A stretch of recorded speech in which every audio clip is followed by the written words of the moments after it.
Ay, ahí ya. Vamos a ingresar al Éxodo, amados hermanos. Sean bienvenidos, amados hermanos. Que Dios me los bendiga. Estamos una vez más trayendo el estudio de la palabra de Dios. Mi nombre es Fernando y para mí es un placer estar con ustedes un estudio más y les mando un saludo caluroso a ustedes que están viendo, a ti que estás viendo de manera diferida, de mis hermanos que nos reunimos aquí en Zoom, ¿no? Cada vez mis hermanos nos reunimos los días lunes y los días viernes para poder estudiar la palabra juntos en comunión, en unidad, ¿no? Y de parte de mis hermanos que ahora mismo en vivo están en Zoom, te mando saludos y abrazos cordiales y que la paz del Señor sea con cada uno de vosotros, ¿no?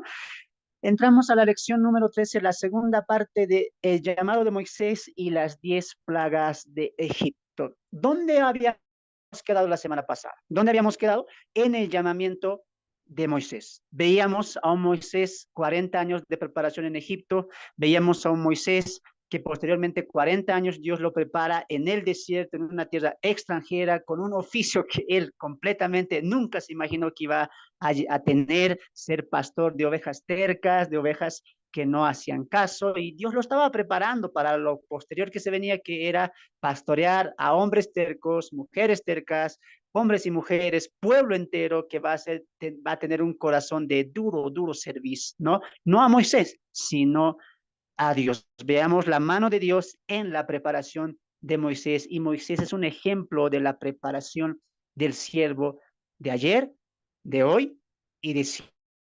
El quien llama es Dios, el quien prepara es Dios, el que da las herramientas es Dios, pero Dios utiliza siervos en diferentes épocas y en diferentes generaciones, ¿no? Hoy también lo está haciendo, pero el principio se está manteniendo desde el Éxodo capítulo 3 y 4, ¿no? ¿Cuál?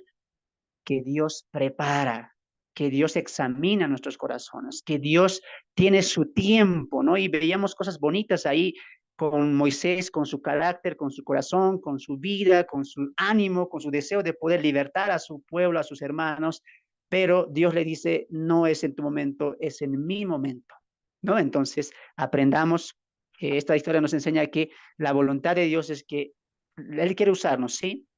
Pero es a su tiempo, a su manera y a su voluntad, ¿no? Entonces, eso rescatábamos de Moisés. Moisés, luego de hablar con Dios en la zarza ardiente, llega a un poco a contender con Dios, le dice, mira, si no me creen, me preguntarán por tu nombre, manda a otro, no puedo hablar bien, y Dios le da esa ayuda de su hermano Aarón, ¿no es cierto? Entonces, con esto ya como que Dios dice, mira, ve y hazlo ya, basta de quejas, basta de preguntarme porque me estás preguntando mi nombre, si no creen, las señales, o sea, Moisés va, porque dice el texto en Éxodo que Dios se enojó contra Moisés, ¿no? Dios se enojó, le hizo enojar, tanto que le dice que no puedo, que manda a otro, etcétera, y yo te escogí a ti, ¿no? Yo hago la boca, ¿por qué no crees eso? Le dice, ¿no? Entonces ahí vemos también que Dios siempre obra en soberanía y también en, en sabiduría también, ¿no? Entonces Moisés acepta la comisión, va y vuelve a Egipto después de 40 años, amados hermanos, 40 años donde Moisés ya había perdido un poco el habla egipcia, las costumbres egipcias, ya había perdido la educación egipcia y vuelve para cumplir la comisión de Dios. Recuerden que para ese entonces el faraón que ya quería matarlo murió, se levantó otro faraón con el cual no conocía a Moisés, ¿no? Entonces llegamos al Éxodo capítulo 4, cuando Moisés vuelve a Egipto y pasa una de las escenas raras, una de las escenas que decimos, ¿y qué pasó aquí? Hablamos de la circuncisión del primogénito de Moisés. Abran sus Biblias en Éxodo capítulo 4, verso 24. Recuerden, Moisés está yendo ya comisionado, está yendo a Egipto a encontrarse con Aarón para después cumplir la ordenanza de Dios, pero algo raro pasa en el camino. Éxodo capítulo 4, verso 24. Y aconteció en el camino que en una posada Jehová le salió al encuentro y quiso matarlo. Entonces Séfora tomó un pedregal afilado y cortó el prepucio de su hijo y le echó a sus pies diciendo, a la verdad tú me eres un esposo de sangre. Estos pasajes, amados hermanos, son pasajes oscuros. En la Biblia tenemos pasajes oscuros, pasajes claros, pasajes que se pueden entender, pero también tenemos pasajes que son muy oscuros, que no vamos a entender. Y más, ¿sabes por qué? Porque esta historia del Éxodo a nuestra época ha pasado muchos, muchos años, y en esos años la cultura ha cambiado, el idioma ha cambiado, la cosmovisión ha cambiado, o sea, muchas cosas han cambiado, ¿no? Pero Moisés, quien escribe el Éxodo, relata esta parte, y muchos de los eruditos no entienden el por qué, ¿no? Porque Dios le sale al encuentro y le dice, y dice el texto, lo quería matar. O sea, uno entiende y dice, qué bonito hablaron en la zarza ardiente, qué bonito fue esa escena. Dios, Moisés, quítate el calzado, la comisión le da a Aarón como su acompañante, pero vemos aquí a Dios que quiere matarlo. ¿Por qué? Después de darle esa comisión. Entonces vemos ahí a Séfora, que es la mujer de Moisés, quien rápidamente circuncida al primogénito, ¿no? Circuncida al primogénito, le corta el prepucio, y esta es una escena rara, porque una vez que Sífora corta el prepucio del hijo, dice que lo coloca a los pies de Moisés, y dice una palabra aún más rara, porque él dice, mira, ella dice, perdón, mira, vamos a leer el 26, así le dejó luego ir, y ella dijo, perdón, 25. Entonces Sífora tomó el pedregal afilado y cortó el prepucio de su hijo y le echó a los pies diciendo, a la verdad tú me eres un esposo de sangre. Esa es una palabra muy rara, muy rara. Cuando apelamos al hebreo, cuando apelamos al hebreo original, aunque este hebreo es muy, muy arcaico, pero el hebreo original nos va a pegar mucho a lo que pudo haber pasado en esa escena. Es que la circuncisión que no tenía realizada el hijo primogénito de Moisés, posiblemente, dicen los eruditos, que es por la nacionalidad de Sífora. Recuerden que Sífora era gentil, era extranjera, era de Madián, y quizás, tal vez, esto es especulación, que ella no quiso circuncidar al hijo. Ahora, esto es una desobediencia, porque cuando leemos Levítico y vamos a ver Deuteronomio, Dios claramente va a decir que todo hombre sea circuncidado. Es más, el extranjero también, el que ha sido comprado como siervo, todos tienen que ser circuncidados, porque la circuncisión es una señal externa del pacto interno que hizo Dios con Abraham. Déjame repetir eso, porque la circuncisión es la señal externa del pacto interno que Dios hizo con Abraham. Ahora, cuando Moisés tenía que cumplir el mandamiento de sacar, libertar al pueblo de Israel, él ha infringido esta ley de la circuncisión. Ahora, muchos eruditos piensan que más allá de la desobediencia, esto va a dejar un antecedente a la importancia de la circuncisión. Recuerden que el pacto mosaico se rige, está avalado por el pacto abrámico, ¿no? Es decir, lo que cimienta, lo que tiene base, en lo que se ancla el mandamiento, perdón, el pacto mosaico es en el pacto abrámico. Esa es la simiente. Y la circuncisión, recuerden que es la señal del pacto abrámico, a diferencia del pacto mosaico, que la señal va a ser el Shabbat. ¿No es cierto? Entonces, hay muchos eruditos como que dicen medio raro esta escena, que si fuera agarra una piedra y le corta, porque la escena más extraña es esta, porque corta el prepucio del pequeño, aunque el texto no dice en qué pie coloca, pero dice, lo coloquen en los pies. No se sabe si era en los pies de Moisés o era en los pies del niño, no lo sabemos. Ahora, lo más raro es cuando ella dice, ahora me eres esposo de sangre, me eres esposo de sangre. En el hebreo la palabra esposo también puede significar familiar, ¿no? Pariente, ¿no? Por eso algunos piensan que también pudo haberlo colocado en los pies del pequeño, ¿no? Para decir, mira, esta es la señal del pacto de Dios con el pueblo de mi esposo Moisés, algo similar, pero la idea es la siguiente. Esta escena se trata acerca de dos cosas. Número uno, la obediencia de la nación de Israel, que posteriormente va a ser muy radical después que se irge al tabernáculo. Y número dos, la importancia de qué? De la circuncisión, ¿no? Repito, es una escena muy, muy rara, pocos teólogos hablan de ella. No vas a escuchar muchos estudios de esto porque casi nadie entiende esta parte muy bien, pero vemos eso. La circuncisión es algo primordial que Moisés quiere que notemos, ¿no? La escena de Cifra diciendo esa palabra, cortando el prepucio y colocándolo a los pies. Ahora, esa palabra también de pies en el hebreo no siempre significaba los pies, significaba a veces las partes íntimas de los hombres, ¿no? O sea, es una escena muy rara, es una escena muy, muy rara, dos versículos muy, muy, muy raros, pero Moisés lo ha querido reflejar para que tal vez podamos entender lo que en Levítico y Deuteronomio vamos a entender acerca de la circuncisión. Muy bien, yo sé que te has quedado extraña, yo también me he quedado extrañado por esta escena. Si no lo has leído, léelo, ¿no? Léelo para que veas que es un poco confuso después de seguir la hilación que viene desde el capítulo 3 y 4. Ahora, después de todo esto, Moisés se encuentra con Aarón, Moisés le cuenta la historia de la zarza ardiente, Aarón lo cree, Aarón le dice que también Dios propuso también que él pueda ayudar y colaborar, y en ese momento Aarón y Moisés se paran por primera vez delante del rey Faraón, ¿no? Quien le dice lo siguiente, capítulo 5, verso 1. Después Moisés y Aarón entraron a la presencia de Faraón y le dijeron, Jehová, el Dios de Israel, dice así, deja ir a mi pueblo a celebrarme fiesta en el desierto. Y Faraón respondió, ¿quién es Jehová para que yo oiga su voz y deje ir a Israel? Se hace una pregunta, ¿no? Y dice ahí, yo no conozco a Jehová, ni tampoco deja ir al pueblo. Ahora, interesante la frase, cómo empieza la primera encuentro, cómo empieza, permite, dice Jehová, dice Moisés, que dejes ir a mi pueblo para que me hagan fiesta. ¿En dónde? En el desierto, para que celebre una fiesta. Ahora, ¿qué es esto? Esto es una obra de Dios mostrando su omnisciencia, que posteriormente esto va a pasar cuando la nación de Egipto va a ser libertada. Ahora, entiendo una cosa. Recuerda que en el Pentateuco, el escritor Moisés va a colocar textos que van a simplificar o resumir todo lo que después va a ir detallando, ¿ya?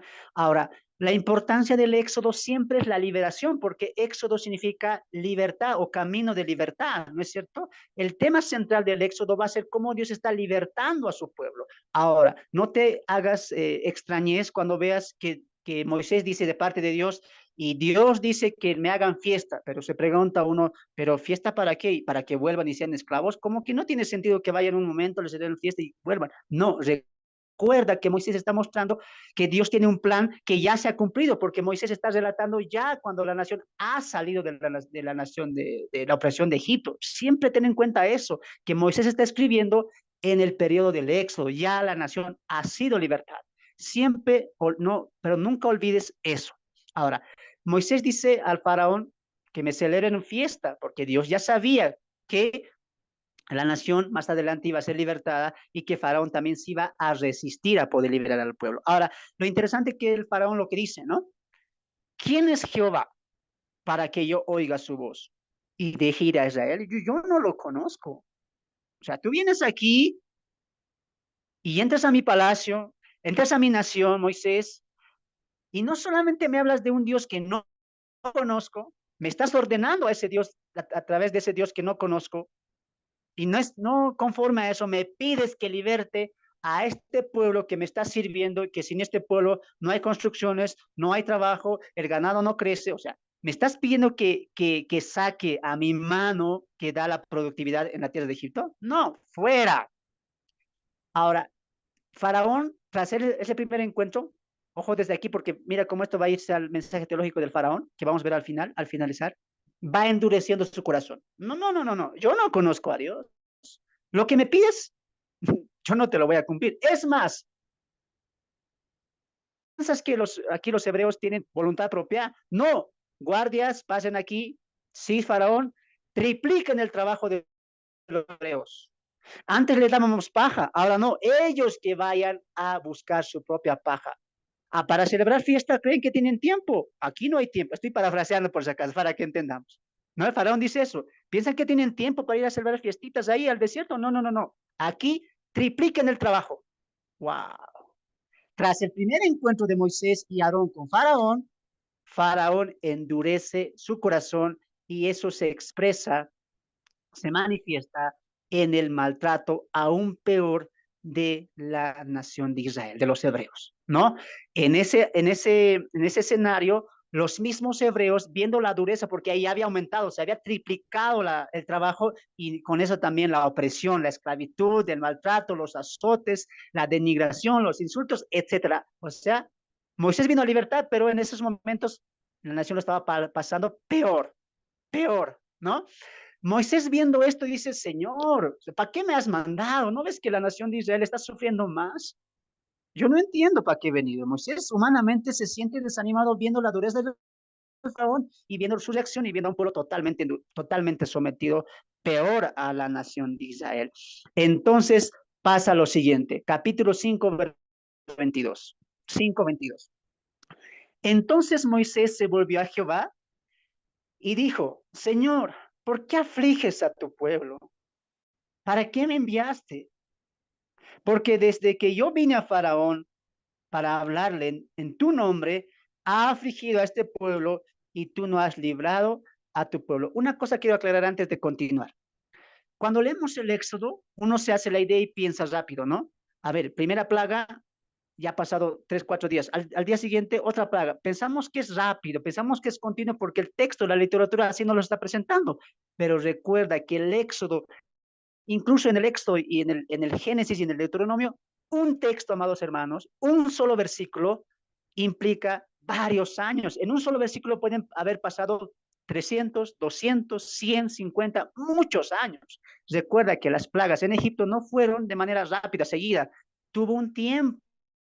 Esta opresión también que Faraón puso a los hebreos después del primer encuentro de Moisés con Faraón, pasó también un tiempo. Moisés se desespera naturalmente. Recuerden que todavía él está empezando su trayectoria como testigo de Dios, como portavoz de Dios. Y dice, Señor, ¿qué está pasando? ¿Para qué me enviaste? Está sufriendo peor tu pueblo. Pero mira la respuesta de Dios. 6:1. Jehová respondió a Moisés diciendo, ahora verás lo que yo haré a Faraón, porque con mano fuerte los dejaré ir y con mano fuerte los echaré de su tierra. Habló todavía Dios a Moisés y le dijo, yo soy Jehová. Y así a Abraham, a Isaac y a Jacob, como Dios, subraya esto, como Dios omnipotente, subraye eso, esto es clave para entender las 10 plagas. ¿Cómo le dice? Yo soy Jehová, que aparecía a Abraham, a Isaac, a Jacob, como Dios omnipotente, mas en mi nombre de Jehová no me di a conocer a ellos. Ahora, esto es interesante porque esto va a dar cabida a las 10 plagas de Egipto. Qué interesante que Dios, cuando le habla a Moisés y le dice, hablé con tus padres, resalta uno de sus atributos. ¿Cuál? La omnipotencia. Él es todopoderoso, todopoderoso. Escuche lo que voy a decir. Voy a parafrasear un poco.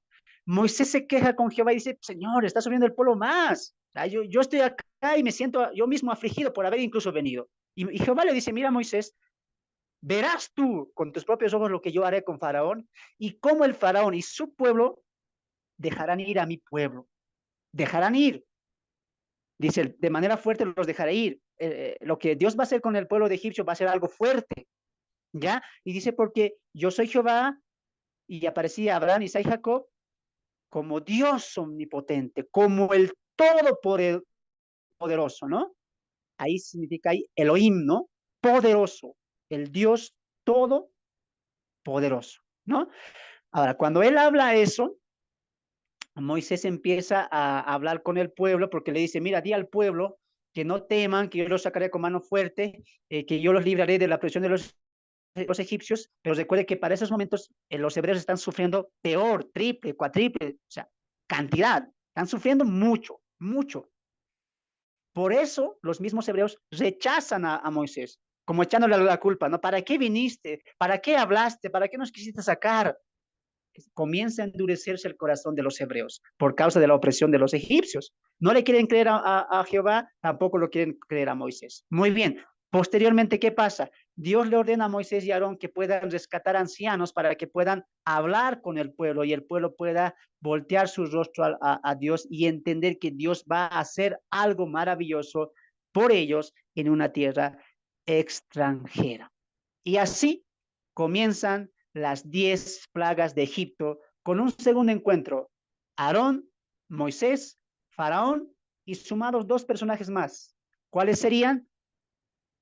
Los 2 hechiceros, ¿no? ¿Cómo se llaman los 2 hechiceros? ¿Alguien me puede decir ahí del Zoom? ¿Quién se acuerda? ¿Cómo se llaman los 2 hechiceros del Éxodo? ¿Se acuerdan?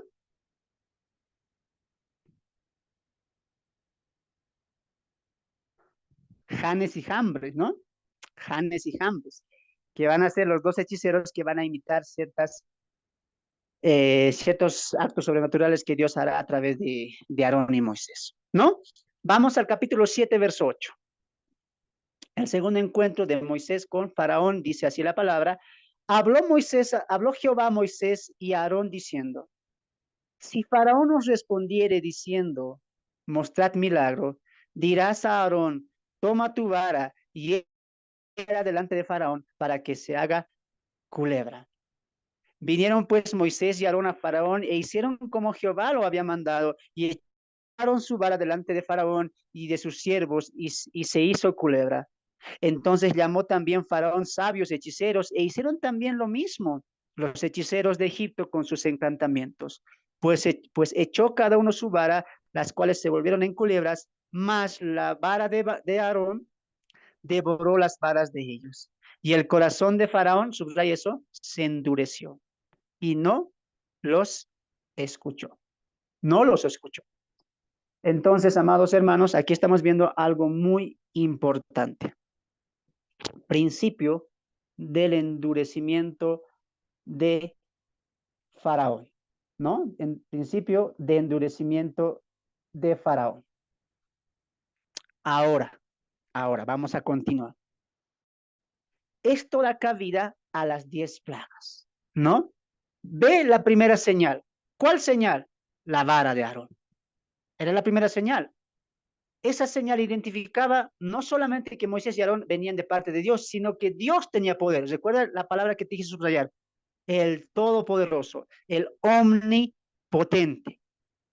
Esto va a dar cabida a ¿qué? A las 10 plagas de Egipto, ¿no? Las 10 plagas de Egipto. Muy bien, vamos a entrar a ver eso, amados hermanos, y vamos a ver de manera cronológica las 10 plagas, ¿no? La primera plaga es la plaga de la sangre, la segunda son las de las ranas, la tercera plaga son las de los piojos, la tercera plaga son la de las moscas, la quinta plaga son las del ganado o de la peste también conocida, la número 6 es la plaga de las úlceras o también conocidas como lepras, 7 son las plagas del granizo con fuego y 8 la plaga de las langostas, 9 la plaga de las tinieblas, ¿no? Ahora, cuando hablamos de propósitos, como vimos el propósito del llamado de Moisés, también hay un propósito con las 10 plagas. ¿Cuál es el propósito? Hay dos propósitos en las 10 plagas. Número uno, mostrar a los egipcios el poder de Dios contra el poder de sus dioses. O sea, Dios, mira, le dice a Moisés, ¿no? Anticipadamente, mira, Moisés, yo te mostraré a ti lo que yo haré con Faraón. ¿Y qué harás con Faraón? Yo le voy a demostrar que yo tengo el poder, que yo soy el Todopoderoso y que yo estoy encima de sus dioses. O sea, Dios, a través de las 10 plagas, va a mostrar su poder, su tremendo poder, su eterno poder a los egipcios. Y número 2, anote esto, también es mostrar a Israel el poder de Dios, el poder del Dios de Abraham, Isaac y Jacob. Repito una vez más para los que están anotando. Dos principios tienen las 10 plagas y todos llevan a un atributo de Dios, el poder, el ser todopoderoso. Número uno, Dios quiere mostrar a los egipcios su poder en contra de sus dioses, de sus divinidades. Dos, Dios quiere mostrar a los hebreos, a su pueblo, el poder del Dios de Abraham, el poder del Dios de su padre Abraham, ¿no? O sea, la demostración de las 10 plagas va a afectar a los judíos, perdón, va a afectar a los egipcios, pero también va a afectar a los hebreos. ¿En qué sentido? Lo vamos a ver. Entonces, diríamos que las 10 plagas de Egipto tienen el propósito de glorificar, escuche, el poder y la autoridad de Dios. Ese es el mensaje teológico. Ese es el mensaje teológico de las 10 plagas que vamos a desarrollar más adelante. Las 10 plagas tienen el propósito en esa época y ahora para nosotros, para ti que estás escuchando y para mí que lo estoy leyendo y que te estoy enseñando, ¿cuál es el propósito? ¿Cuál es el principio? Glorificar que el poder de Dios. O sea, cada plaga que ahorita vamos a ir repasando, tú pon en mente eso, el poder de Dios. Las 10 plagas en la final de eso. La de los ganados, la de la lepra, la de la agua convertida en sangre. ¿Sabes que muestran un Dios todo, todopoderoso? Por lo tanto, las 10 plagas tienen el fin de que glorificar a este Dios todopoderoso y que este Dios todopoderoso tiene autoridad en el agua, en las bestias, en el campo, en todo y en la humanidad también. Ese es el principio, anótatelo muy bien, ¿ya?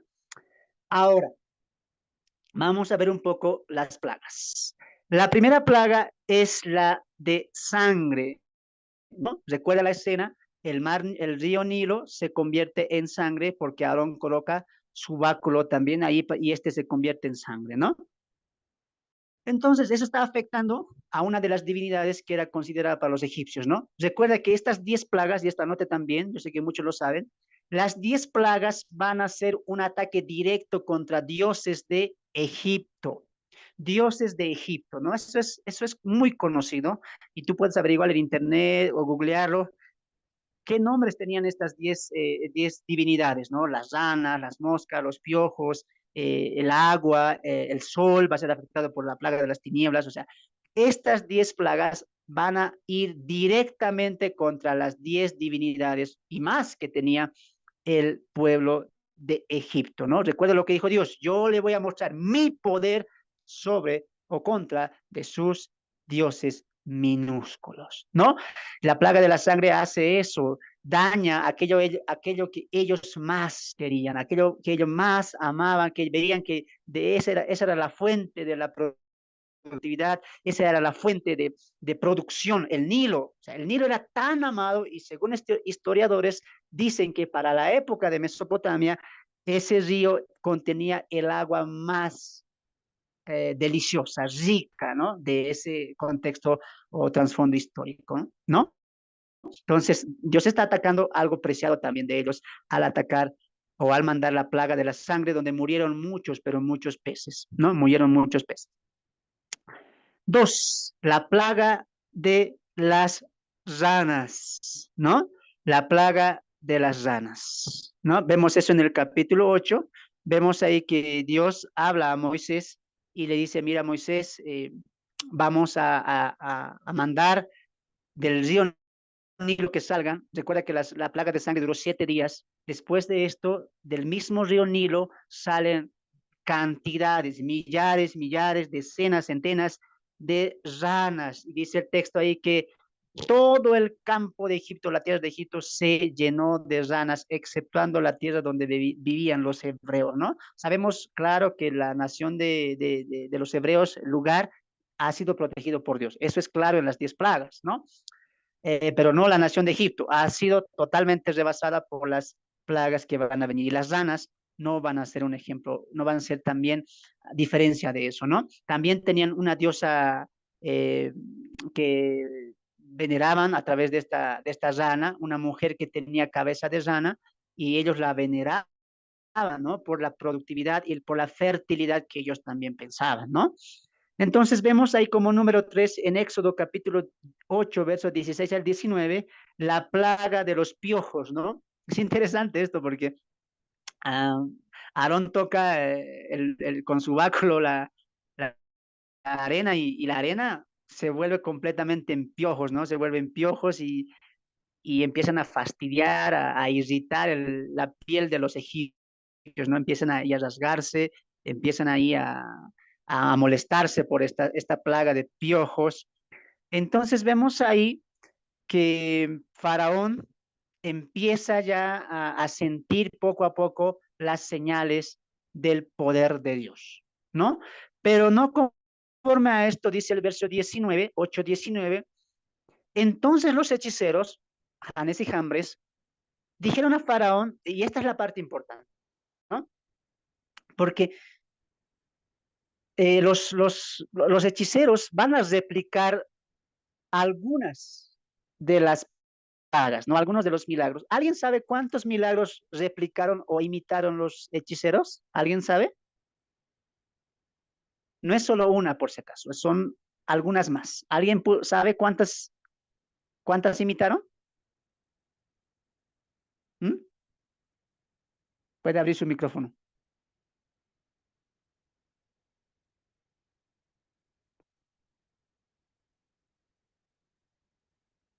Tres son, Los hechiceros... pero no me acuerdo Adelante. cuál es. No, está bien, hermano. En realidad, tres plagas ellos imitan y una señal que sería la de la vara, ¿no es cierto? La de la vara que se vuelve en serpiente o en culebra, esa también la imitan. Pero dentro de las 10 plagas imitan tres, la de la sangre, la de las ranas y la de los piojos. Las tres lo van a imitar. Ahora, es interesante porque cuando Moisés hace estas señales de parte de Dios para castigo y juicio a la nación de Egipto, los hechiceros Janes y Jambres resisten la verdad de Moisés e imitan este tipo de cosas. Eso hace que el faraón se endurezca y no le ponga atención, ¿no es cierto? Ahí es donde el faraón se endurece. Pero algo pasa en la plaga de los piojos, porque recuerde que la arena se ha vuelto completamente en piojos, o sea, eran cantidad, y como son pequeños, o sea, era un fastidio completo. Ahora, estos piojos que también imitan los hechiceros, el texto dice que lo imitaron, recrearon también esta plaga, hicieron también lo mismo, pero los mismos hechiceros, recuerden que las plagas va a afectar a todo Egipto, a todo personaje o a todo ciudadano de Egipto. Es interesante cuando ellos dicen por primera vez a Faraón, escucha el 19, 8, 19. Entonces los hechiceros dijeron a Faraón, dedo de Dios es este, mas el corazón de Faraón se endureció. ¿Qué están diciendo los hechiceros? Muy bien, ¿has hecho eso, Moisés? Nosotros también lo podemos hacer, pero no en gran cantidad.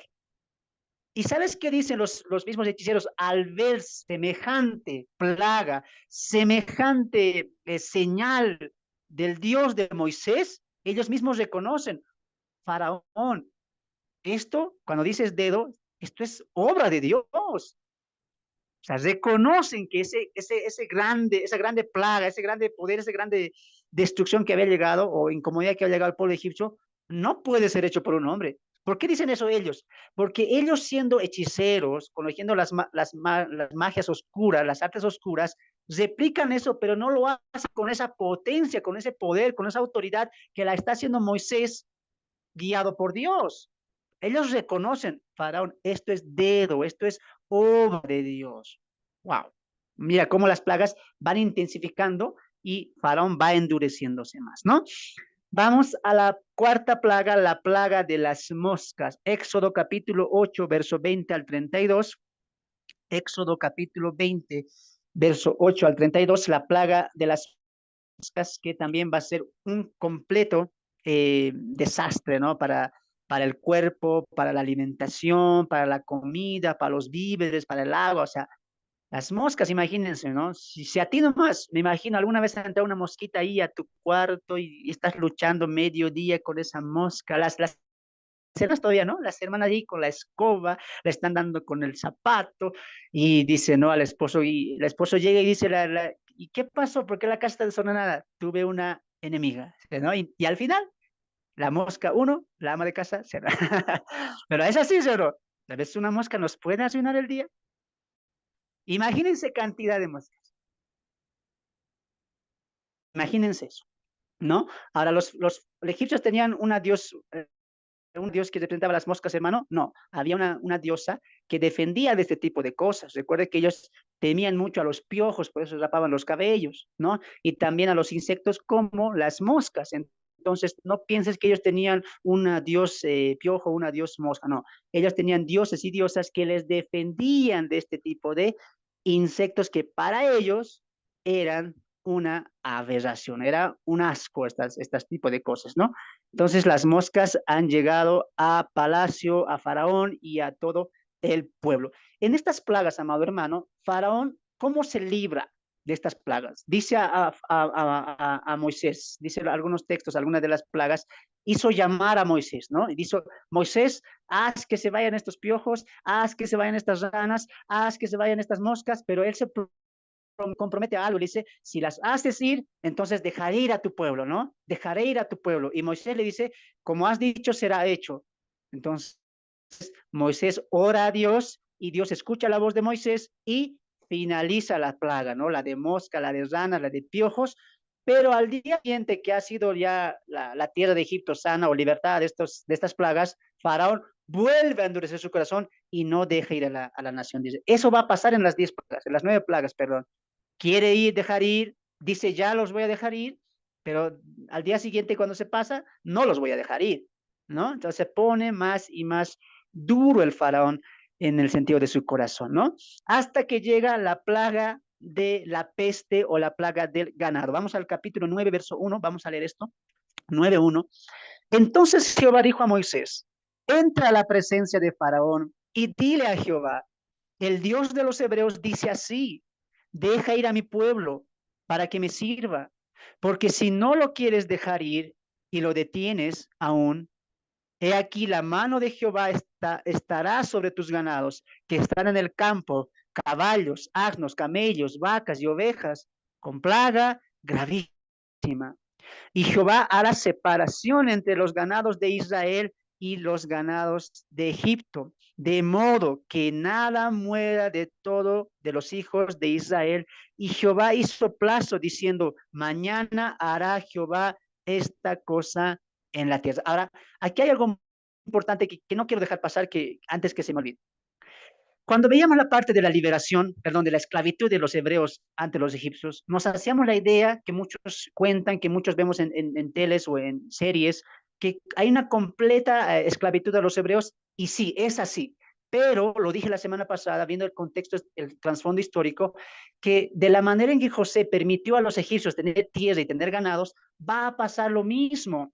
Los hebreos, aunque estaban siendo esclavizados por los egipcios les habían dado una tierra donde ellos podían morar, una tierra para que esté completamente habitada por hebreos, con casas hebreas, con gente hebrea, con niños hebreos, y ahí ellos, ¿qué tenían? Tenían ganado.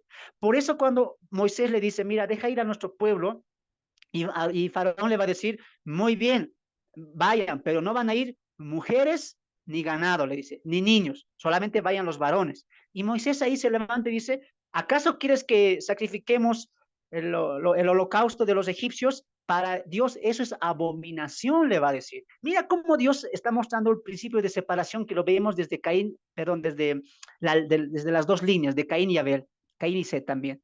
Mira, Dios está haciendo una separación y esta idea teológica va a continuar con toda la Biblia. Dios separa lo santo de lo profano, Dios separa lo limpio de lo sucio, ¿no? Lo vimos en los animales también. Ahora, cuando Moisés le dice, mira, Faraón le dice, no lleves ganado, lleva algunos ganados para sacrificar, ya que tanto quieres sacrificar, Moisés dice, no, no, no, porque ganado de Egipto es abominación para Dios. Nosotros tenemos que llevar nuestro ganado, el ganado hebreo, le está diciendo, ¿no? Para sacrificar a Dios. ¿Y eso cómo se corrobora? Porque aquí lo dice. Alguien dirá, hermano, no creo. Esclavos es esclavos, ni ganado, ni tierra, ni nada. No. Esclavitud en el sentido de trabajo, pero ellos tenían tierra, tenían casa y tenían ganado. Nunca olvides eso. Ahora, aquí vemos eso porque dice ahí Dios en esta plaga del ganado, la plaga de la peste, que cuando Dios castiga al ganado del egipcio, ¿qué va a hacer? Dice, va a separar el ganado de los hebreos. Por lo tanto, los hebreos sí tenían ganado, sí tenían animales, y esto lo vamos a ver cuando va a llegar el tiempo de la Pascua. Ellos mismos van a sacrificar su propio cordero, ¿no? Ahora, esta plaga, amados hermanos, ha afectado dos cosas de la nación de Egipto. Uno, los animales, y dos, la economía, ¿no? Entonces vemos que Dios va incrementando no solamente el castigo a los egipcios, sino también la intensidad de este castigo, ¿no? ¿Para qué? Para que esto sirva como señal del poder de Dios o del poder del Dios de Israel, ¿no? Está poco a poco destruyendo a el pueblo egipcio, ¿no? ¿Qué pasa más adelante? 6.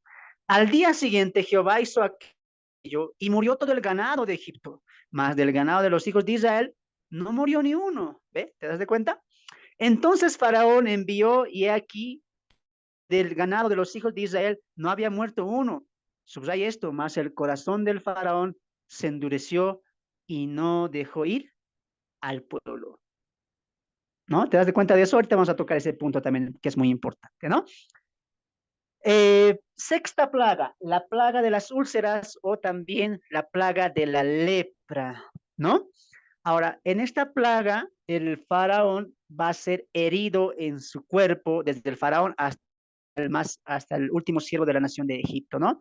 Vemos una enfermedad que Dios está usando para castigar, para traer juicio a una nación totalmente pagana, totalmente idólatra, totalmente vendida al pecado y peor, lastimando y esclavizando al pueblo elegido de Dios, ¿no?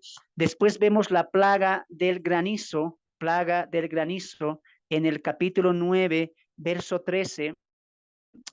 Dice así el texto: entonces Jehová dijo a Moisés: levántate de mañana y ponte delante de Faraón y dile: Jehová, el Dios de los hebreos, dice así: deja ir a mi pueblo para que me sirva, porque yo enviaré esta vez todas mis plagas a tu corazón. Subraya eso. Sobre tus siervos y sobre tu pueblo, para que entiendas, subraye eso, para que entiendas que no hay otro como yo en la tierra. Ese es el punto clave. Ahora, la plaga de los granizos, que va a ser la séptima, es una plaga muy, pero muy devastadora. Si las plagas de piojos y moscas solo habían incomodado, afectado, causado suciedad, la plaga del granizo que va a suceder después de la plaga de los ganados, que ya han muerto todos, ojo, todos han muerto, Egipto no tenía animales, no podía comercializar, por eso te decía, afectó a los animales, afectó la economía de Egipto. Ahora, Dios le dice a través de Moisés a Faraón: para que entiendas voy a hacer esto, para que entiendas de una vez, ¿qué tengo que entender, Dios?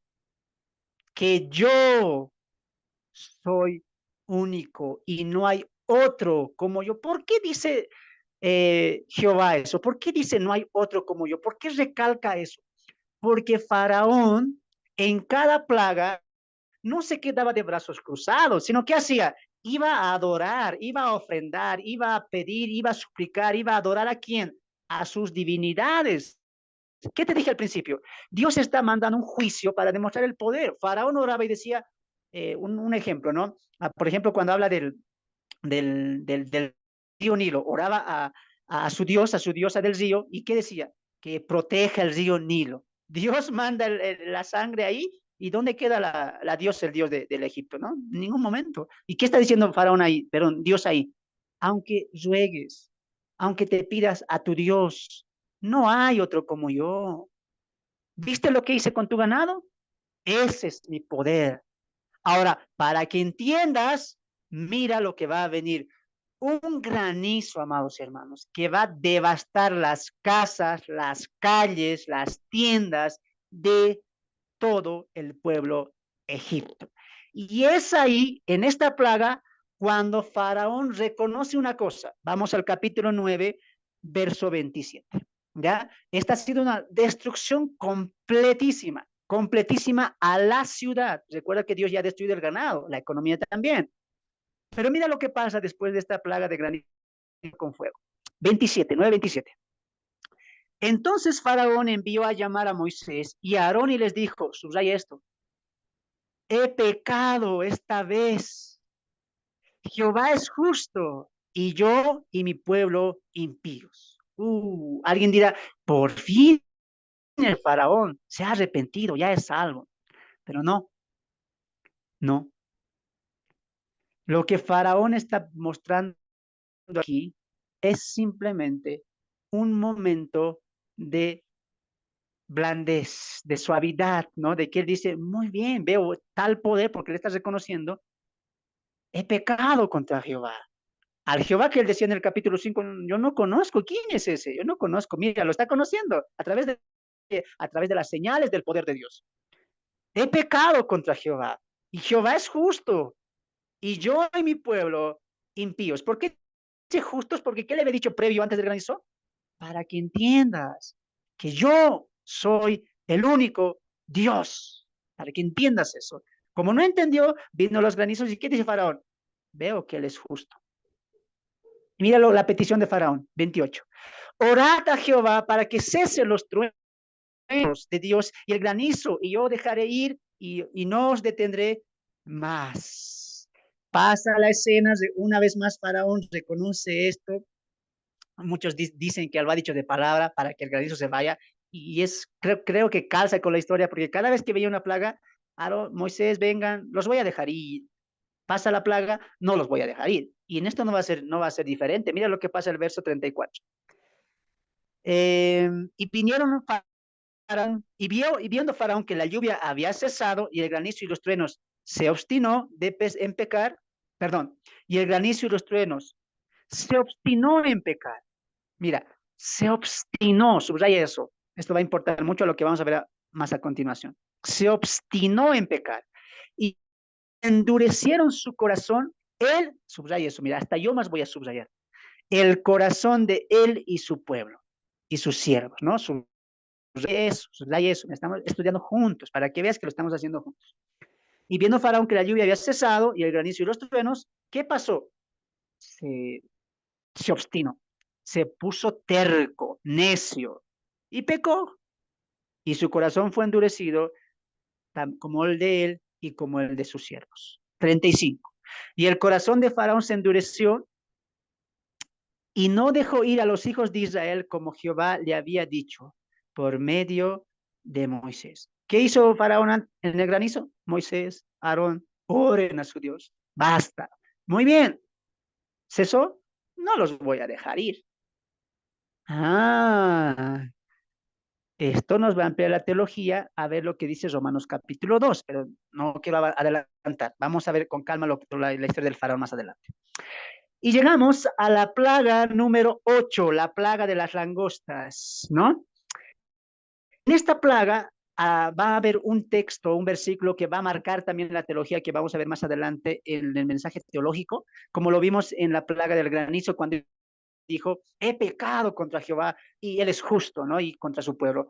Aquí también algo va a decir, pero no Faraón, sino Dios. Mira, vamos con la lectura. 10:1, estamos en la plaga de las langostas.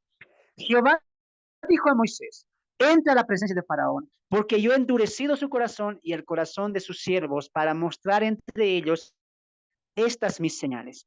Y para que cuentes a tus hijos y a tus nietos las cosas que yo hice en Egipto. Quiere sentar Jehová un precedente. Siempre dense de cuenta eso. ¿De qué? De su poder. Ahora, dice el texto ahí. Entonces vinieron Moisés y Aarón a Faraón y le dijeron, están llevando la voz de Jehová, la palabra de Jehová. ¿Y qué dice Jehová? Jehová, el Dios de los hebreos, así ha dicho, subraya esto, ¿hasta cuándo hasta cuándo no querrás humillarte delante de mí? Jehová está preguntando a Faraón, ¿hasta cuándo? Te lo dije en la plaga de los granizos. Eso es para que entiendas, no entiendes. Te pregunto ahora yo, dice Jehová, ¿hasta cuándo? ¿Hasta cuándo no vas a humillarte delante de Moisés y Aarón? No, delante de mí. ¿Qué no has visto mi poder? ¿Qué no has visto mi mano? ¿Qué no has visto que tus dioses no puedan hacer nada contra mi poder? ¿Por qué no te humillas? Este es un mensaje teológico. Vamos a ver esto después, ¿ya? Con calma vamos. Recuerden también las plagas. Ahorita vamos a entrar a lo que es Faraón, ¿ya? Le dice ahí, ¿hasta cuándo no dejas ir a mi pueblo? Y te rehusas dejarlo ir. Y Dios manda, no había quedado animal, no había quedado, la economía estaba destruida, las casas habían sido derrumbadas, las calles, las tiendas, etcétera, por el granizo que cayó, pero aún conservaban un poco de cultivo. ¿Qué hace Dios? va a raer todo eso. Plaga de langostas. Plaga de langostas. Y aquí lo vimos en la anterior plaga, que los mismos hechiceros decían, basta, o sea, ¿no ves que esto es la mano de Dios? Faraón? Ellos lo reconocen. Y aquí el pueblo mismo va a decir, mira, el pueblo mismo lo va a decir, Faraón, date de cuenta. Mira, ¿cuándo era el endurecimiento de Faraón? Vamos al verso 7, 17. Entonces los siervos de Faraón le dijeron, ¿hasta cuándo será este hombre un lazo para nosotros? O sea, un castigo, está hablando de Moisés. ¿Hasta cuándo será este hombre un castigo para nosotros? Y mira lo que le dicen a Faraón. Deja ir a estos hombres para que sirvan a Jehová su Dios. Y mira la pregunta que hacen el pueblo a Faraón, los siervos. ¿Acaso no sabes todavía que Egipto ya está destruido? O sea, Faraón, hemos soportado los piojos, las moscas, el agua convertida en sangre, el granizo, el ganado se exterminó. Ahora, ¿quieres que venga una langosta que extermine todo nuestro campo de trigo? Faraón, una pregunta, ¿no te das de cuenta? Ya Egipto está destruido. Pero Faraón endurece nuevamente su corazón. Y la plaga de las langostas acaba con todo el campo verde en la nación de Egipto. Posteriormente de eso viene la novena plaga, la plaga de las tinieblas. Y esto va a lastimar a uno de los dioses, capaz, dicen los historiadores, y me sumo a eso, al dios que ellos tenían más reverencia, ¿no? Que creían más poderoso, más fuerte, si vale el término, ¿no? Que era el dios Ra, ¿no? El dios del sol. Tanto que la cultura egipcia al faraón lo contemplaba como hijo del sol, ¿no? El hijo de Ra, ¿no? El hijo del sol, ¿no? Ahora, ni el dios sol ni el hijo del sol van a poder hacer nada, porque el dios creador del sol va a oscurecer completamente Egipto. ¿Con cuál? Con la plaga de las tinieblas. Vamos a Éxodo capítulo 10, verso 21 al 24. ¿Ya? Jehová dijo a Moisés, extiende tu mano hacia el cielo para que haya tinieblas sobre la tierra de Egipto, tanto que cualquiera, esto es increíble, y vamos a ver en el mensaje teológico después, que estas plagas se van a repetir, si vale el término, o van a tener un nuevo protagonismo en el Apocalipsis, ¿no? O sea, por eso, quédense hasta el mensaje teológico, ¿ya? Entonces vemos que estas plagas, o esta de las tinieblas, no solamente oscurecía el sol, ¿no? Porque las plagas eran todo el día, no había luz en Egipto, aunque había sol, aunque el día había salido, no había claridad, era una oscuridad. Y dice que esta oscuridad era tan densa que se podía palpar. Imagínate eso. ¿Una vez hemos visto eso? No. Increíble el poder de Dios.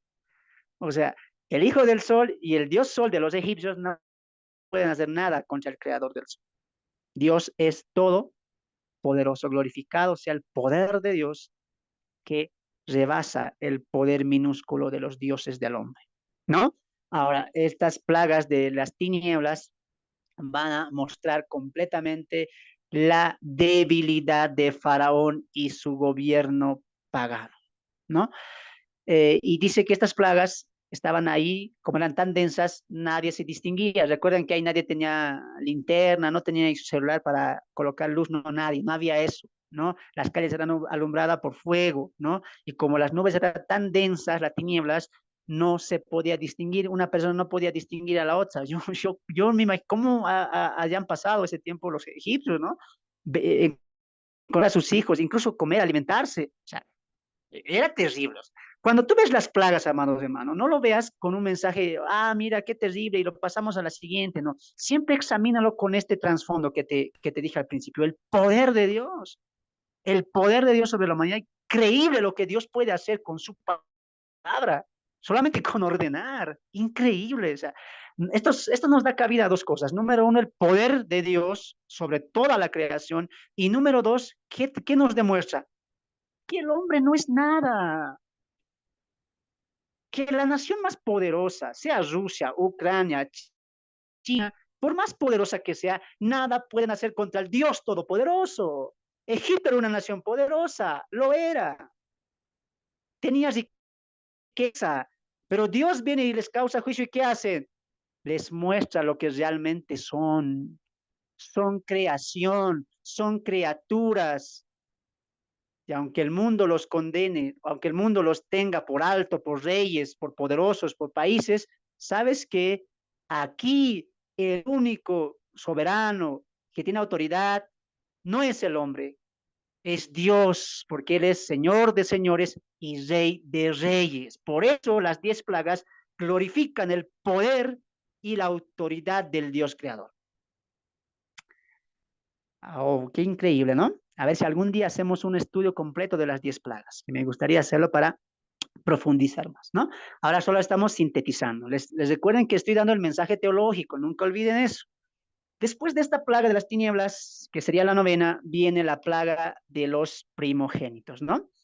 Creo que esa es la plaga o la muerte de los primogénitos más conocida y más vista con el Nuevo Testamento, más vista con el mensaje teológico de la cruz del Calvario, de la Pascua, en la cual Cristo sería el cordero ofrendado, la sangre de los dinteles que mostraría después en la teología progresiva, la sangre expiatoria de Cristo en la cruz del Calvario. Eso es algo que creo que todos sabemos y todos rescatamos de la Pascua y también de la muerte de los primogénitos. Ahora, antes de entrar a puntos importantes de las plagas, alguien dígame, ¿quién, quién fue el personaje que mató a los primogénitos de los egipcios? ¿Quién fue? ¿Miguel? ¿Un arcángel? ¿El ángel de Jehová? ¿Dios? ¿Quién fue? A ver, los de Zoom, participen. Dios. ¿Ya? ¿Quién más? El ángel de Jehová. El ángel de Jehová. ¿Ya? ¿Quién más? Nadie va a decir la muerte. Muchas veces, amado hermano, cuando Ángel de la basamos, muerte. ok, muchas veces cuando basamos nuestra teología en revistas o en televisión, en series, siempre se nos pinta que es como un ente, ¿no? Que está pasando y está ahí casa por casa y está destruyendo y como que mira las casas de los hebreos y se pasa de largo. Entonces, si vemos la historia del Génesis y cómo Moisés lo está replicando, no es el ángel de la muerte, no es el ángel de Jehová, sino es Dios mismo quien está matando. Mira, vamos al Éxodo capítulo 12 y sígame con calma aquí, ¿ya? Porque aquí muchas cositas vamos a ir cambiando el entendimiento. Y tomaron la sangre, vamos al capítulo 12, verso 9, después que ellos se vean la Pascua, ojo, dice, mira, están celebrando la Pascua, Dios está indicando la celebración de la Pascua, pero entre medio de esto, antes de la culminación de la muerte de los primogénitos, mira lo que dice Dios. Dios está hablando con Moisés. 10. Ninguna cosa dejaréis de él hasta la mañana, y lo que quedaréis hasta la mañana lo quemaréis en el fuego. Está hablando del cordero, que tenía que ser preparado, el mejor de mejores, y al momento de asarlo, de quemarlo, tenían que comérselo todo, todo, no tenían que dejar nada, dice el texto allá. 12. Pues yo, ¿quién está hablando ahí? Primera persona, nombre de primera persona es Dios. Yo pasaré aquella noche por la tierra de Egipto y heriré a todo primogénito en la tierra de Egipto, así de los hombres como de las bestias, y ejecutaré mis juicios en todos los dioses de Egipto. Subraya esto, yo Jehová, y la sangre os será por señal en las casas. ¿Quién está diciendo que va a pasar? ¿Quién va a matar? Es Dios. Y eso lo vamos a ver en la muerte de los primogénitos cuando él mismo dice, yo pasaré, yo iré. Entonces, aquí vemos algo que nos va a ampliar un poquito la diferencia entre la 10ª plaga con las restantes. ¿Cuál? En las 9 plagas, Dios utiliza a Moisés. A través de Moisés, Dios muestra su poder. Dios hace las obras a través de Moisés, pero en la última plaga es Dios netamente actuando. Moisés, tú prepárate de la Pascua, que coman el pan sin levadura, que preparan al cordero, les da las indicaciones. Yo los castigaré. Yo pasaré, yo pues pasaré, dice. Es Dios quien va a matar él mismo a los primogénitos de los egipcios. Ahora, una pregunta que me hacían la semana pasada, en un paréntesis, es que me decían, hermano, yo he visto los 10 mandamientos de Moisés y ¿por qué Faraón no le mataba a Moisés? ¿Por qué le tenía tanta paciencia? Porque han crecido juntos. ¿Y dónde sabes eso? Porque he visto los 10 mandamientos y así nos han pintado y no es así. Eso es una mentira, eso es un añadido. No es algo que hacen las películas o las series para vender. ¿Por qué Moisés no fue matado por Faraón? Porque Faraón lo pudo haber hecho, sí, pero como que Faraón, vemos a un Faraón que se contiene castigar a Moisés. ¿Por qué? Porque Dios le había dicho a Moisés, tú serás por Dios delante de Faraón. Mira, vamos al capítulo 5. Estamos en un paréntesis, ¿ya? Capítulo 5. Capítulo 7, perdón. Capítulo 7, verso 1. Antes de que Faraón, perdón, antes de que Moisés vuelva a ir con Faraón, esto es lo que pone lo que Dios dice a Moisés en la relación de Moisés y Aarón con Faraón. 7:1. Jehová dijo a Moisés, mira, yo te he constituido, yo te he puesto Dios para Faraón. Y tu hermano Aarón será tu profeta. Esto es un mensaje teológico que nos va a dar guiar hasta Deuteronomio. ¿Por qué?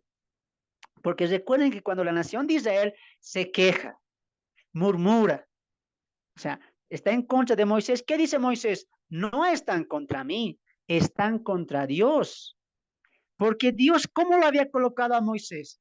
Tú serás Dios, tú, en el sentido de que tú me representarás. Tú serás mi representante. ¿Y Aarón quién va a ser? Tu profeta, le dice. Eso es algo muy importante que vamos a ver cuando lleguemos al becerro de oro. Pero no quiero adelantar. Entonces, ¿por qué Faraón tenía como que ese límite de poder castigar con los piojos, con las ovejas muertas, con las moscas? Como que Faraón se contiene y no lo mata. ¿Por qué? No es porque eran hermanitos y han crecido juntos como príncipes, no, es porque Dios ha instituido a Moisés por Dios, por autoridad, por superior a Faraón, ¿no? Recuerda lo que dice la Biblia, que Dios instituye a reyes, que Dios coloca y quita reyes. En este caso, aunque Faraón era un rey, Moisés era superior a su autoridad. ¿Por qué? Porque la autoridad de Faraón era de parte del pueblo, más la autoridad de Moisés era de parte de Dios. Dios estaba protegiendo a su siervo también ahí, ¿ya? Cerramos el paréntesis, volvemos al Éxodo capítulo 11, capítulo 12, ¿no? Entonces vemos que Jehová está a punto de herir toda la tierra y aquí llegamos a una de las preguntas también más importantes, ¿no? Cuando mueren los primogénitos, recuerda que no solamente mueren bebés, mueren hombres adultos, porque el mandamiento o la condenación del juicio, ¿cuál es? Todo primogénito va a morir, todo primogénito, ¿no? Todo primogénito. Entonces, si un hombre tenía un primogénito, un hijo mayor que ya tenía 30, 40, 50 años, también iba a morir. ¿Por qué? Porque es primogénito, el primer hijo de cada familia. Murieron niños, bebés, jóvenes, adolescentes, adultos y adultos mayores. Murieron. O sea, era tremenda esa mortandad, tremenda, ¿no? Entonces, ahí vemos la mano de Dios obrando también. Si tú te preguntas, hermano, ¿por qué los niños? ¿Qué culpa tenían los bebés egipcios?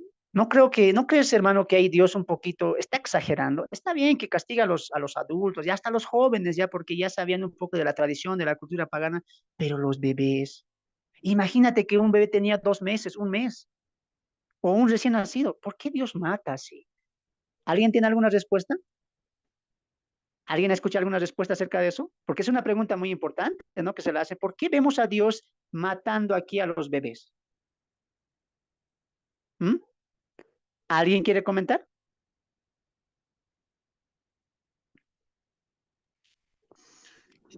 Digamos, en el comienzo de la enseñanza, de lo que nos llama, es una, digamos, sería lo que iba a pasar a suceder. Y me parece que era una promesa de lo que iba a suceder. Iba a ser endurecer el corazón del faraón y aparte de eso, Dios endureció el corazón del faraón. No fue él, sino Dios mismo, para que el pueblo de Israel vea la gracia de Dios en ella. Ok, ¿alguien más quiere participar? Sí, hermano Fernando, yo Adelante. pienso que Dios ya, digamos, cansado de ver la necedad de Faraón, toma una decisión tremenda que es herirlo con el primogénito, a él y a toda la nación, para poder quebrantarlo de alguna manera y entender de que él tiene el poder, la omnipotencia de hacer lo que quiere y de llegar a eliminar a todos los primogénitos de los egipcios para ver si lo podía quebrantar, como digo, ¿no? La verdad que es tremendo. El linaje del Ok. faraón, el linaje del faraón sería cortado del pueblo egipcio porque los niños representan también la descendencia y ese linaje. ¿Ya? ¿Alguien más? Bien, cuando vamos a ver este tipo de preguntas, y no es la primera vez que Dios va a matar a naciones, incluidos niños, lo va a hacer también con Josué y con la etapa de la monarquía y también de la teocracia, lo vamos a ver más adelante, pero recuerden que aunque el pueblo es distinto y las épocas son distintas, recuerden lo que les enseñé, nunca el principio va a cambiar. Y el principio siempre se va a adecuar, siempre se va a enraizar al carácter de Dios. Ahora, tenemos que ver la historia siempre con una mente teológica, no con una mente humanista, porque una mente humanista, ¿qué va a decir? Mira tu Dios, castigando bebés, ¿no que es Dios de amor? Ah, esa es una mente humanista. Si alguien te pregunta, ¿por qué tu Dios que dice que es tan amor? Aquí vemos matando naciones, diciéndoles que son una abominación, matando niños, esclavizados. ¿Por qué vemos todo eso? O sea, tú tienes que entender una cosa ahí. El carácter de Dios es muy importante. Ahora, si decimos que estos bebés egipcios, solamente centrándonos en los bebés, ya en los adultos no vamos a centrarnos, pero en los bebés, ya que están en esa etapa de 1, 2, 3 meses o recién nacidos, y alguien dirá, pero ellos no han pecado, ellos qué culpa tienen de haberse dirigido. Ya, está bien, pero pensemos en la mente de Dios. Ahora, uno de los atributos de Dios es que Él es omnisciente y lo va a demostrar ahora también. Él es omnisciente, Él sabe que estos hijos egipcios, al momento de crecer, van a crecer paganos, van a crecer en una cultura totalmente ajena a la voluntad de Dios, rechazando a Dios. Cuando vemos la matanza de Dios a niños, tenemos que ver ahí, como dijo nuestro hermano en la primera respuesta, vemos ahí la misericordia de Dios. Vemos la misericordia de Dios ahí. Vemos que estos niños que no han creído y vemos que no han tenido una cultura egipcia, que no han abrazado las naciones paganas que estaban en la época de Mesopotamia, Dios los rae, los erradica, les quita la vida. Es un acto de misericordia también. Vemos a estos hijos, a estos niños que Dios tiene misericordia por su manera de vivir, que Dios sabe en su omnisciencia que en un futuro van a ser pecadores y van a ser también un pueblo duro de servicio, como era la generación del faraón. Entonces, pensemos como Dios piensa dentro de sus atributos, ¿no? Sus atributos, amados, los atributos de Dios, amados hermanos, siempre van a ir en armonía. No puede ir su justicia y Dios como que dice, a ver, ahora voy a hacer justicia 100% y 20% es amor. No hay eso en Dios. Cuando volvamos al discipulado, los que estén conmigo el discipulado, vamos a repasar muy profundo lo que son los atributos de Dios. Y les dije ahí también que no vemos a Dios actuando de una manera desequilibrada en el sentido de sus atributos. Dios es justicia, sí, pero a la misma vez trabaja su misericordia. Y no solamente lo vamos a ver aquí en el juicio de Egipto, también lo vamos a ver en el juicio de la tribulación y la gran tribulación. ¿Hay justicia ahí también? Sí. ¿Hay misericordia? También. Dios aquí está mostrando, velo con ese sentido, con el sentido teológico, Dios está mostrando su misericordia a estos bebés que van a nacer y van a ser posteriormente paganos y van a alejarse del contexto de la fe en el Dios verdadero o el Dios de la casa de Israel, ¿no? Va a ser muy, muy probable. Entonces Dios sabe esto. Entonces, también vemos esa labor en la matanza de niños en cuestión de las naciones, ¿no? Porque la pregunta a veces es eso, de los niños, ¿por qué los niños? ¿Por qué los bebés? ¿Qué culpa tienen? Ve ahí también la mano de Dios obrando en su misericordia, ¿no? Entonces ve siempre Dios, ve siempre la mano de Dios con ese sentido. Dios es 100% justo. Él no se puede equivocar. Él no puede ser un Dios tan airoso que hace las cosas enojado, hace las cosas de una manera sin justificación. O sea, Él es justo, sí, pero es sabio, es sabio. Siempre trabaja en los atributos de Dios, en cualquier teología, en cualquier doctrina, a la par, de igual manera, ¿ya? Y esto nos va a servir para ampliar lo que viene en los siguientes libros también, ¿ya? Otra de las preguntas es, hermano, ¿por qué tuvo que llegar hasta las 10 plagas? ¿Por qué? Ahí vamos a ver también la omnisciencia de Dios. Porque es interesante esto, porque antes de que empiecen las plagas, Jehová ya le dice, Dios ya le dice a Faraón, mira, vamos al capítulo 4, al capítulo 4.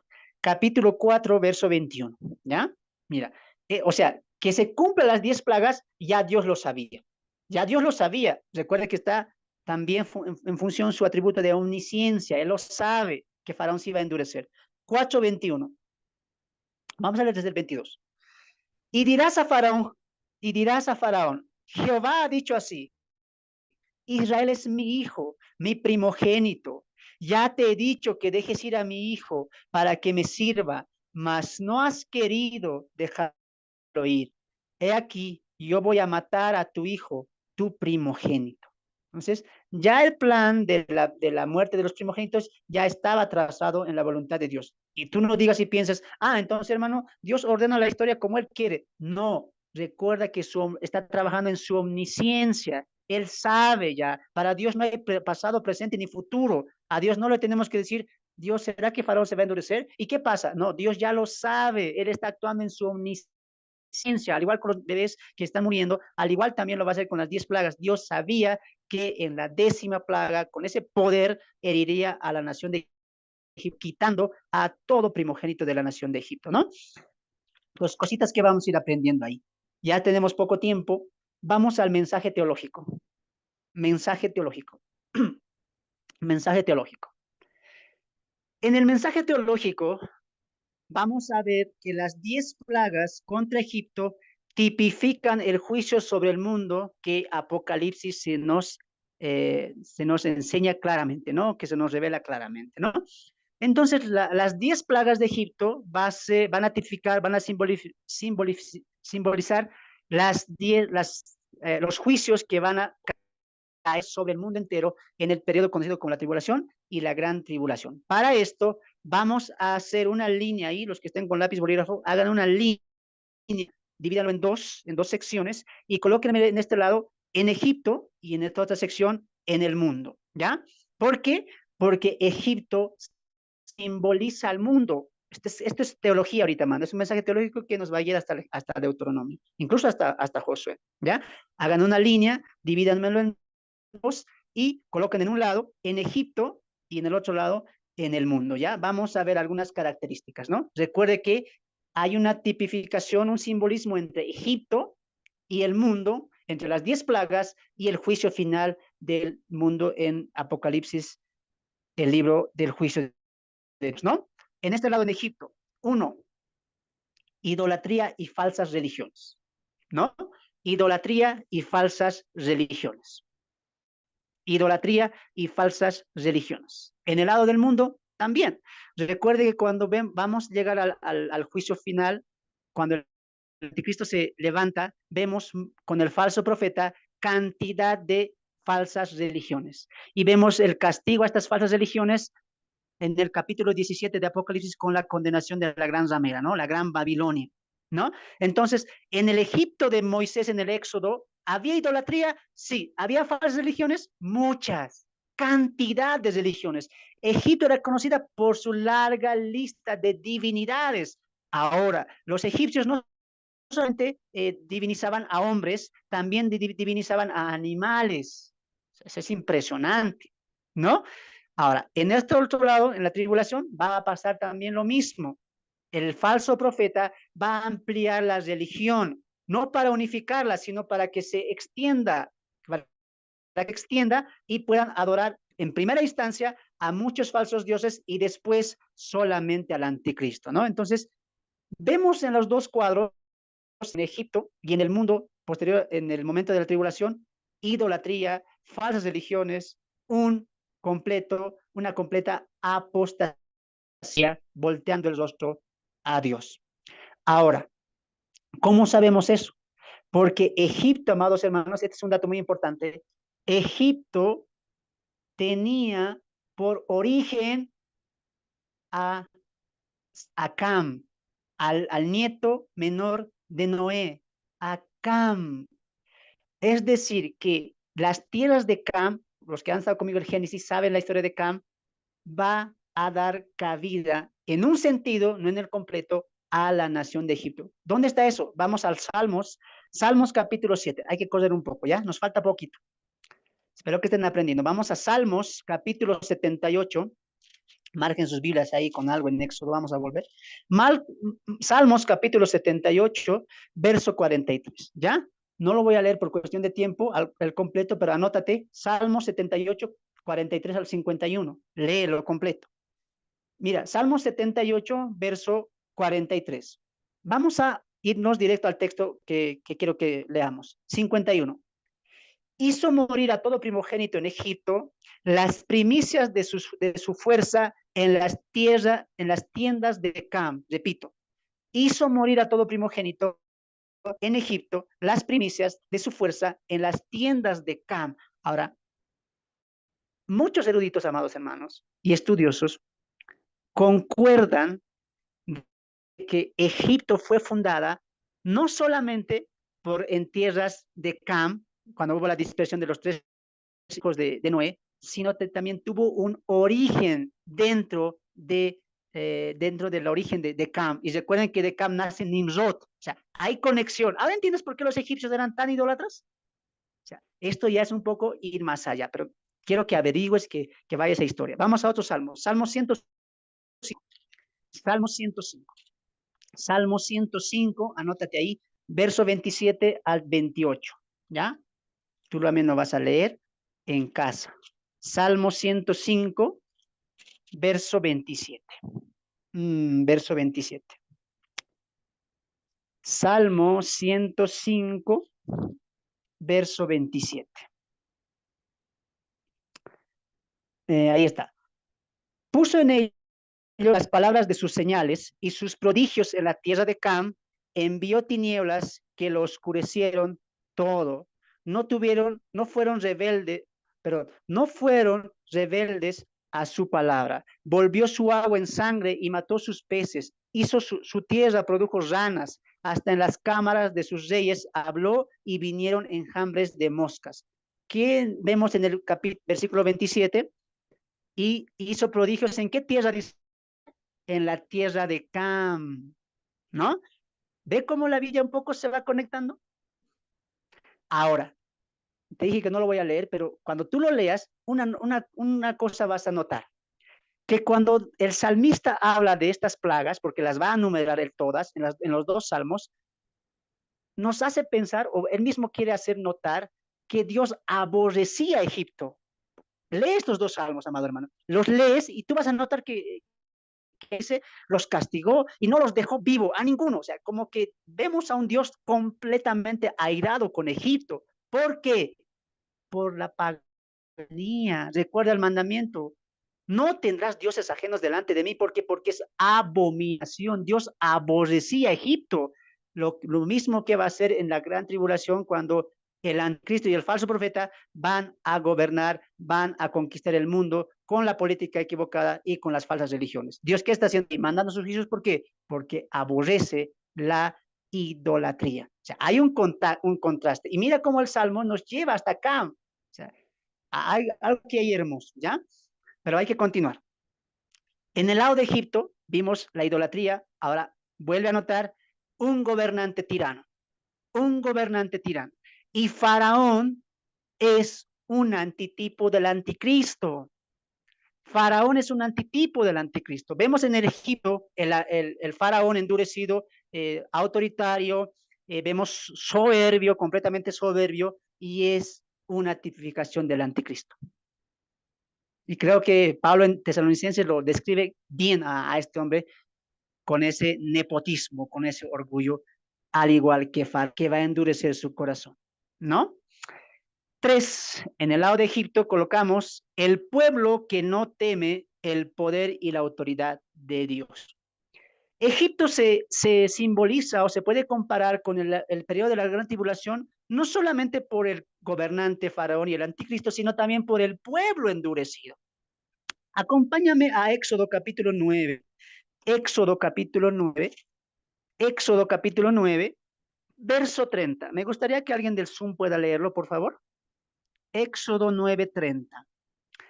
Mira cómo el pueblo estaba endurecido al ver las señales de Dios. 9:30. ¿Alguien lo tiene? Amén. Adelante, hermana. Éxodo 9:30. Pero yo sé que ni tú ni tus siervos temeréis todavía la presencia de Jehová Dios. Amén. Cuando Moisés está mostrando las señales del poder de Dios a través de las plagas, recuerda que cuando el faraón dice, he pecado contra Jehová, no está siendo sincero. O sea, no es arrepentimiento, no está mostrando pleitesía o tal vez adoración a Dios, no. Al igual cuando el pueblo dice, no, es que está ya Egipto destruido, no les interesa a Dios. O sea, lo que han visto no ha afectado sus cosas. Esto es increíble porque yo creo, hermanos, que si viene aquí un granizo, si vemos semejantes cosas que pasó, yo creo que muchos pueden creer. Pero este pueblo que había vivido años en la idolatría, viviendo con un gobernante tirano que era completamente pagano y no conocía al Jehová, al Dios verdadero, al Dios de Israel, el pueblo también va a ser así. Porque el pueblo tiene el gobernante que quiere y el gobernante hace del pueblo lo que el gobernante quiere. Ahora dice el texto ahí en Éxodo 9, que veo que ni tu pueblo teme todavía la presencia de Dios. O sea, han pasado granizos. La agua se convirtió en sangre. Ni así teme este pueblo. Y mira esto lo que voy a decir. Mientras alguien busca Apocalipsis 9, 20 al 21. Me ayudan con la lectura, por favor. Apocalipsis 9, 20 al 21. En el lado de Egipto, ¿qué les dije que coloquen? Un pueblo que no teme el poder y la autoridad de Dios. ¿Y qué va a pasar en la época de la tribulación y la gran tribulación? Va a haber copas, va a haber sellos, va a haber trompetas, o sea, va a haber un mundo espiritual que se va a mostrar a un mundo terrenal. Vamos a ver a Dios y su juicio y el cáliz de su ira, y aún así la gente, ¿qué va a decir? ¿Alguien ha encontrado Apocalipsis capítulo 9, verso 20 al 21? Amén. Ayúdenme con la lectura. Adelante. Y los otros hombres que no fueron muertos con estas plagas, ni aun así se arrepintieron de las obras de sus manos, ni dejaron de adorar a los demonios y a las imágenes de oro, de plata, de bronce, de piedra y de madera, las cuales no pueden ver, ni oír, ni andar. Y no se arrepintieron de sus homicidios, ni de sus hechicerías, ni de su fornicación, ni de sus hurtos. Amén. Wow. ¿Es un pueblo duro o no? Hermano, ¿cómo así? No van a ver, ¿cómo no van a entender? Los de Egipto, mira las plagas, las tinieblas, y aún así no han creído, ¿no? ¿Por qué crees que después los van a ir a buscar y los van a querer matar? No han temido a Dios. Y en la tribulación, ¿qué va a pasar? Lo mismo. Van a haber copas, van a haber trompetas, van a haber los sellos, van a haber una destrucción catastrófica en la humanidad. Y así, ¿qué dice el texto? Ni aún así se arrepintieron. ¿Y qué hicieron? Siguieron adorando a sus imágenes, estatuas. Lo mismo que pasó en Egipto. Plaga de granizo. A nuestro Dios vamos para que nos proteja. Plaga de las moscas. A nuestro Dios vamos para que nos proteja. Dios está pulverizando a sus dioses y ni aún así este corazón del pueblo de Egipto puede entender que Dios tiene poder sobre toda divinidad. Y lo mismo va a pasar en la época de la tribulación. Por eso Egipto tipifica a el mundo. Tipifica al mundo. Entonces es claro ver el mensaje teológico de Egipto. Por eso Éxodo es clave para entender una cosa: la victoria final de Dios. Esa es la clave. Ahora, recuerden lo que dije al principio. Las 10 plagas no solamente es un mensaje para los egipcios, sino también es un mensaje para los propios hebreos. Y con eso vamos a finalizar. Éxodo capítulo 14, verso 31. Éxodo capítulo 14, verso 31. Éxodo 14, 31. Éxodo capítulo 14, verso 31. Permítamelo leerlo a mí. Y vio Israel aquel grande hecho que Jehová ejecutó contra los egipcios. Y el pueblo temió a Jehová. Y creyeron a Jehová y a Moisés, su siervo. Subraya la palabra temió. Temieron a Jehová. Hermanos, las 10 plagas no solamente tenía que afectar el corazón de los egipcios, tenía que afectar el corazón de los hebreos. Estos hebreos tenían que entender quién está con él, quién es su Dios. Y lo dice Jehová, yo los voy a sacar con mano fuerte para que conozcan que mi poder. Por lo tanto, amados hermanos, las 10 plagas tienen que afectar tu vida también. Hermanos, estamos del lado del poderoso. Este Dios que puede cerrar la luz, este Dios que puede convertir el agua en sangre, este Dios que puede abrir el mar, hermanos, en dos, ese es al que servimos. Y por eso dice el texto ahí, y temieron, no que se asustaron, sino que confiaron en él y le creyeron. ¿Cómo no tener una confianza en este Dios poderoso? Es increíble. Por eso, amados hermanos, tú tienes que ver las 10 plagas y la liberación del Éxodo en la aplicación, en ver que al final Dios lucha por su pueblo. Hermanos, estamos del lado del vencedor. Estamos en el lado del vencedor.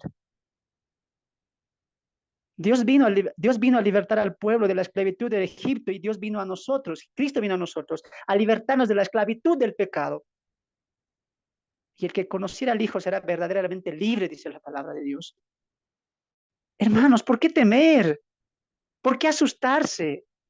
Dios está con nosotros y Él lo dice. Aquí yo les voy a enseñar una cosa. A ustedes hebreos y a ustedes del siglo XXI, a ustedes que están estudiando esto ahora, ¿qué nos quiere enseñar Dios? Yo soy el Todopoderoso. No hay más sobre mí. Nadie está encima de mí. Yo tengo la autoridad y el poder. ¿Sobre qué? Sobre la naturaleza, sobre la enfermedad, sobre las personas, sobre el dinero. O sea, yo los creé. ¿Por qué no me creen? Ahora vas a entender por qué los hebreos nunca en el trayecto de los 40 años van a endurecer su corazón, porque no han entendido nada. Espero que no sea el caso de ti y de mí. Tenemos un Dios fuerte. Estamos delante o estamos siguiendo hacia la victoria con el vencedor. Dios está con nosotros. Eso Pablo diría en Romanos, si Dios contra nosotros, ¿quién contra vosotros? Si Dios está con ustedes, ¿quién contra ustedes? Hermanos, es el momento de aprender. Eso es lo que el Éxodo quiere mostrarnos. Hay un juicio, sí, pero Dios quiere que aprendamos ahora a confiar en Él y a temerle a Él, a obedecerle a Él. Hermanos, medita un momento en estas plagas y ponte a pensar en el poder de Dios. Hermanos, Dios se merece el respeto. Dios se merece la lealtad. Dios se merece todo porque es todopoderoso. Es un Dios totalmente diferente. Él es el Todopoderoso, el principio y el fin. Ese Dios que abrió el mar, ese Dios que hizo descender maná, pan del cielo para su pueblo, ese Dios que hizo ganar batallas a Josué, ese Dios que levantó un pescador para que pueda convertir 3,000, 5,000 almas, y este Dios quien ayudó a Pablo en su último momento para predicar la palabra es el que está con nosotros. Tomemos nuestras las palabras de Pablo cuando dijo en Filipenses, todo lo puedo en Cristo que me fortalece. O tomemos las palabras de Jeremías, cuando él dijo, no temeré, aunque el pueblo no me crea, aunque el pueblo rechace el mensaje, y aunque el pueblo me lastime con sus palabras y con sus acciones.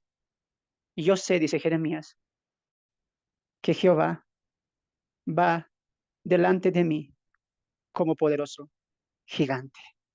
El poder de tu Dios. Es momento de confiar en Él. Para mí ha sido un placer poder estar con ustedes, amados hermanos, en este mensaje teológico y las 10 plagas de Egipto, que amplía el conocimiento de lo que se va a venir en el Apocalipsis. Gracias por estar con nosotros, que esto haya sido de edificación y de exhortación para tu vida. Que Dios te bendiga y nos vemos la siguiente semana con la siguiente división del Éxodo. Bendiciones.